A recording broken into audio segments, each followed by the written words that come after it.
Apakah kalian tahu bagaimana tubuh bekerja saat setelah kalian memakan sesuatu? Bagaimana proses dari makanan yang hanya dikunyah oleh mulut bisa menjadi feses? Makanan apa yang perlu kita makan? Tidakkah kalian penasaran dengan hal tersebut? Mari kita bahas. Jadi, saat kita memakan sesuatu dan berakhir menjadi feses, semua itu disebut dengan proses pencernaan. Proses pencernaan sendiri merupakan proses pengolahan makanan menjadi zat-zat makanan yang dapat diserap oleh darah, dan sisa-sisa makanannya dibuang keluar dari tubuh. Proses ini berlangsung secara mekanis dan kimiawi yang dilakukan oleh organ-organ dan kelenjar-kelenjar pencernaan. Pencernaan mekanis yakni pengubahan makanan dari bentuk kasar menjadi bentuk halus dengan bantuan gerakan alat makanan. Pencernaan kimiawi merupakan pelarutan dan pemecahan makanan oleh enzim-enzim pencernaan, mengubah makanan bermolekul besar menjadi molekul kecil. Berikut adalah organ dan kelenjar pencernaan, yaitu rongga mulut, kelenjar ludah, kerongkongan, lambung, hati, kantong empedu, pankreas, usus halus, usus besar, rektum, dan anus. Urutannya pun dari rongga mulut menuju kerongkongan, lalu ke lambung, usus halus, usus besar, lalu feses disimpan di rektum dan dikeluarkan lewat anus. Di dalam mulut makanan akan dipecah secara mekanis oleh gigi dengan cara dikunyah dan kimiawi oleh enzim amilase, petialin, yang menguraikan amilum, polisakarida menjadi maltosa, disakarida. Bagian-bagian mulut antara lain ada langit-langit mulut, uvula atau daging yang menempel di langit-langit, tonsil, amandel, lidah, gigi yang bagiannya terdiri dari molar ketiga, 2, dan 1, lalu premolar 2 dan 1, kaninus, taring, dan gigi seri. Selanjutnya gigi. Gigi berfungsi untuk menggigit, memotong, menyobek, dan mengunyah makanan menjadi serpihan-serpihan kecil agar memudahkan enzim-enzim pencernana dalam mencerna makanan. Struktur gigi terdiri dari mahkota gigi, leher gigi bagian gigi yang terlindung dalam gusi, lalu akar gigi yang tertanam di dalam rahang. Anatomi gigi terdiri dari 4 lapis, yakni yang pertama email, lapisan keras berwarna putih yang menutupi permukaan gigi. 2. Dentin, tulang gigi, adalah lapisan sebelah dalam dari email yang berwarna kekuningan. 3. Sementum adalah lapisan luar akar gigi yang berbatasan dengan tulang rahang. Lapisan ini berfungsi dalam menahan gigi agar tetap melekat pada gusi gingiva. 4. Pulpa rongga gigi yang mengandung pembuluh kapiler, arteri, vena, dan jaringan saraf. Lidah berfungsi membantu mencampur dan menelan makanan, mempertahankan makanan agar berada di antara gigi atas dan bawah saat makan dikunyah. Sebagai alat pengecap makanan, mencampur dan mengaduk makanan dengan ludah, mendorong makanan masuk ke esofagus. Lidah tersusun atas otot lurik dan permukaannya dilapisi dengan lapisan epitelium yang mengandung banyak kelenjar lendir, mukosa. Di ujung permukaan lidah terdapat saraf-saraf atau reseptor, berasa yang dapat merespon rasa di tempat yang berbeda. Rasa manis pada bagian ujung lidah, rasa asin pada bagian tepi depan, rasa asam pada bagian tepi belakang lidah, rasa pahit pada lidah bagian belakang atau pangkal lidah. Kelenjar ludah, glandula salivalis, berfungsi menyekresikan saliva atau air liur yang mengandung enzim petialin, membasahi makanan, mencegah mulut kering, membunuh mikroorganisme sebagai buffer atau penyangga pH. Adapun jenis-jenis kelenjar ludah yakni kelenjar parotis yang terletak di dekat telinga, kelenjar sublingualis yang terletak di bawah lidah, kelenjar submandibularis terletak di bawah rahang, kerongkongan atau esofagus yang berfungsi sebagai jalan bagi makanan yang telah dikunyah dari mulut menuju lambung. Di dalam kerongkongan terjadi gerak peristaltik. Gerak peristaltik merupakan gerakan kembang kempis kerongkongan untuk mendorong makanan masuk ke dalam lambung. Selanjutnya, lambung. Di dalam lambung terjadi pencernaan secara mekanis dan kimiawi. Secara mekanis, dinding atau otot pada lambung berkontraksi, sehingga makanan teraduk dengan baik. Secara kimiawi, dilakukan oleh getah lambung yang mengandung 3 enzim, yaitu enzim pepsin yang memecah protein menjadi pepton, enzim renin mengendapkan protein susu menjadi kasein, asam klorida, HCl, yang berfungsi mengasamkan makanan dan membunuh kuman yang masuk bersama makanan. Lalu pankreas.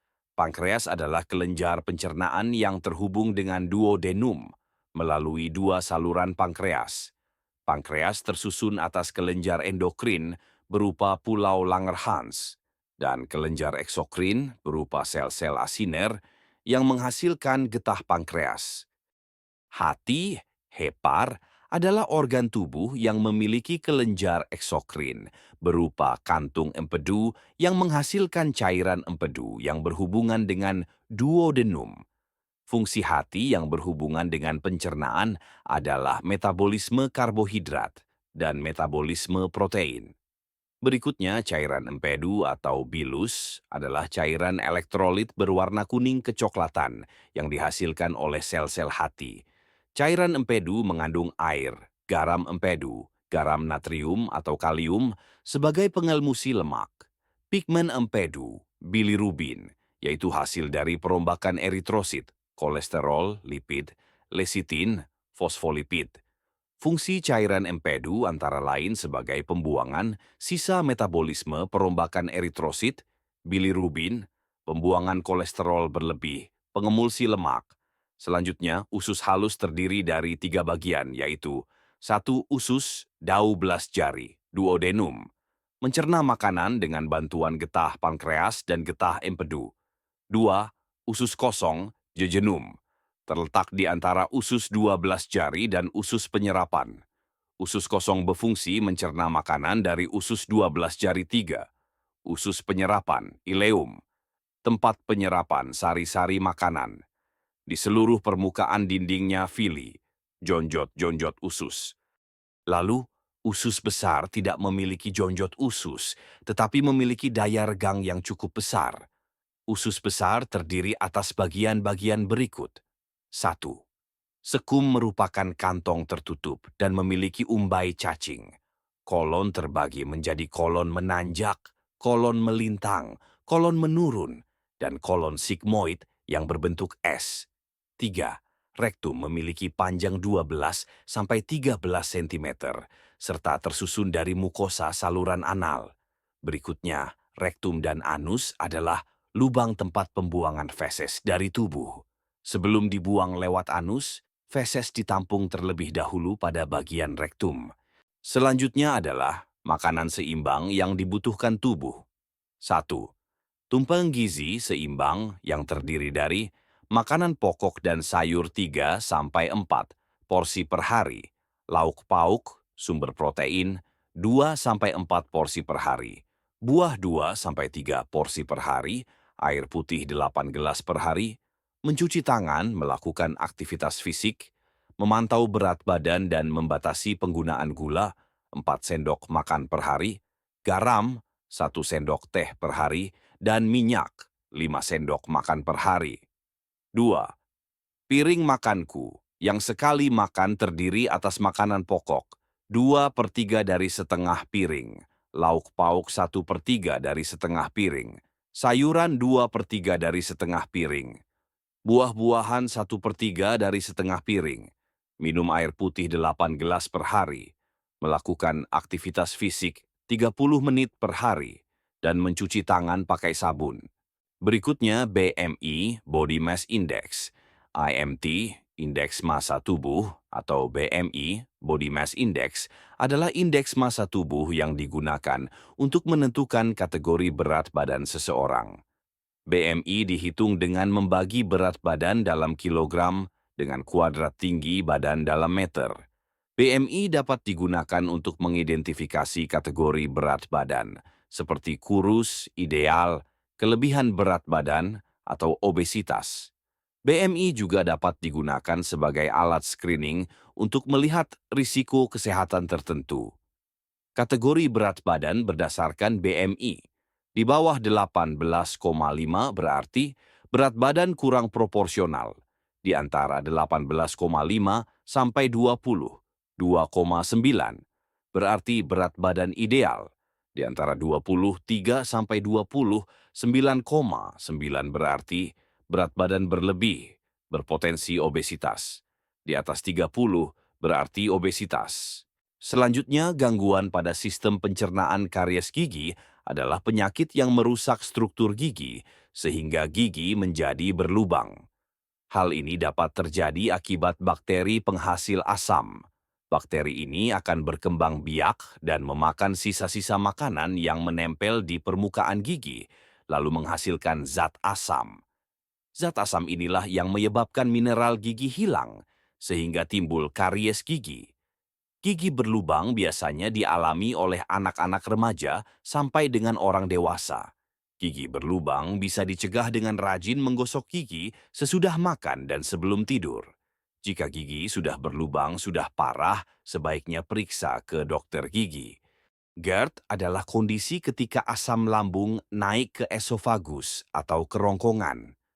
Kondisi yang disebut juga sebagai penyakit refluks gastroesofagus ini dapat menimbulkan nyeri pada ulu hati, heartburn, serta berbagai gejala lainnya pada area dada bagian bawah dan perut. Penyebab GERD adalah melemahnya otot les, sehingga tidak mampu menahan isi lambung atau asam lambung agar tidak naik ke kerongkongan. Jika terjadi terus-menerus, kondisi ini dapat mengiritasi lapisan kerongkongan hingga menyebabkan peradangan. Sedangkan asam lambung disebabkan karena bakteri, pengaruh obat-obatan, atau gaya hidup dan pola diet. Sakit mag adalah rasa tidak nyaman di perut, seperti perut terasa penuh, rasa panas di perut bagian atas, serta perut kembung. Kondisi ini merupakan gejala penyakit di lambung, seperti tukak lambung atau gastritis. Keluhan ini bisa muncul selama makan, setelah makan, atau ketika terlambat makan.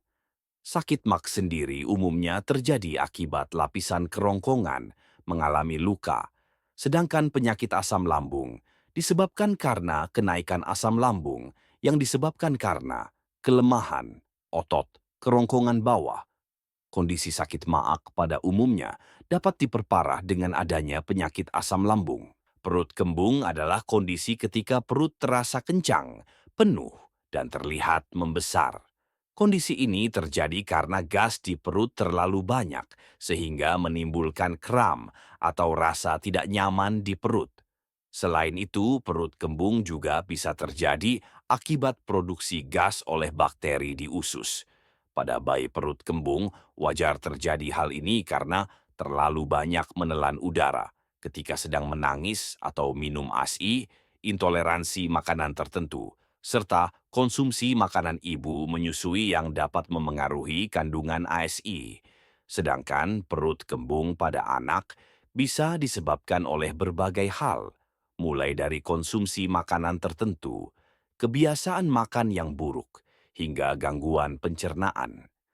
Alergi susu adalah kondisi ketika sistem kekebalan tubuh bereaksi secara berlebihan terhadap protein yang ada dalam susu maupun produk olahan susu. Kondisi ini umumnya ditandai dengan gatal-gatal, muntah, atau diare. Alergi susu sapi masih sering dianggap sama dengan intolerasi laktosa, padahal kedua kondisi ini berbeda. Intoleransi laktosa tidak disebabkan oleh respon sistem kekebalan tubuh yang berlebihan, tetapi karena tubuh kekurangan enzim pengolah laktosa. Gumoh adalah keluarnya cairan, susu, atau makanan yang baru saja ditelan. Kondisi ini normal dialami bayi karena kerongkongannya yang belum berkembang sepenuhnya dan ukuran lambung bayi yang masih kecil. Muntah adalah kondisi ketika isi lambung keluar secara paksa melalui mulut. Berbeda dari regurgitasi atau keluarnya isi lambung tanpa kontraksi. Muntah disertai kontraksi pada lambung dan otot perut. Muntah sendiri bukan suatu penyakit, melainkan gejala dari gangguan kesehatan. Sindrom iritasi usus besar adalah kumpulan gejala akibat iritasi pada saluran pencernaan. Beberapa gejala yang bisa timbul akibat kondisi ini adalah sakit atau kram, perut yang berulang, kembung, diare, atau sembelit. Sindrom iritasi usus besar merupakan kondisi jangka panjang yang bersifat kambuhan. Sindrom iritasi usus besar atau Irritable Bowel Syndrome (IBS) lebih sering dialami oleh wanita dan biasanya terjadi pada orang berusia di bawah 50 tahun. Munculnya gejala IBS bisa dipicu oleh beragam hal, termasuk stres, konsumsi makanan dan minuman tertentu, sampai perubahan hormonal, misalnya saat menstruasi. Diare adalah keluhan buang air besar encer atau berair. Diare umumnya disebabkan oleh konsumsi makanan atau minuman yang terkontaminasi virus, bakteri, atau parasit. Meski umumnya bisa sembuh dengan perawatan mandiri, diare kadang perlu ditangani dokter. Diare bisa terjadi akibat jajan sembarangan, salah satunya mengonsumsi makanan kaki lima. Kuliner pinggir jalan kadang tidak terjamin kebersihannya, misalnya karena disimpan tanpa ditutup sehingga terpapar debu atau kotoran. Akibatnya, orang bisa diare setelah makan jajanan pinggir jalan. Sembelit adalah keluhan sulit buang air besar. Kondisi ini biasanya muncul akibat pola makan rendah serat, kurang minum air putih, atau jarang berolahraga.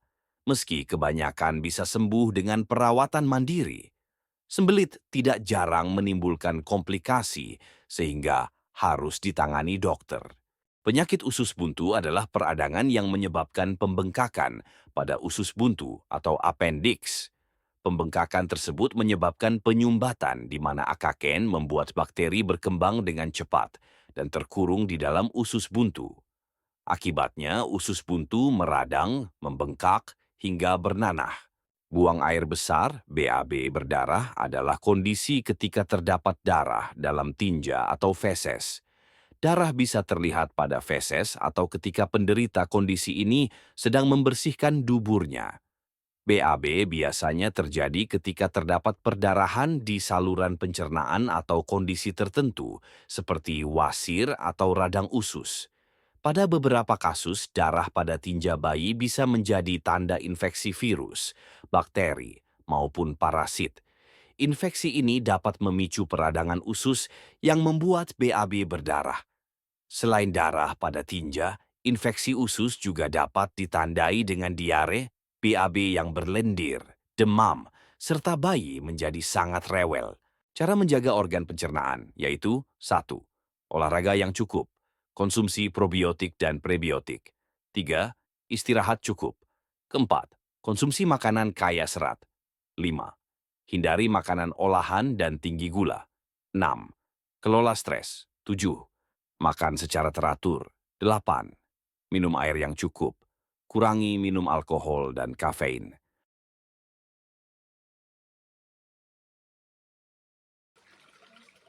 Terima kasih telah menonton video kami dari kelompok 7 dengan materi Sistem Diskresi Manusia. Saya Carissa absen 7 kelas 11.3. Saya Bilanisa Kamila ini kelas 11.3. Saya Keisha Ramadhani absen 14 kelas Saya- 11.3. Saya Raffi Hananda Adiatma, absen 27. Terima kasih semuanya. Terima kasih.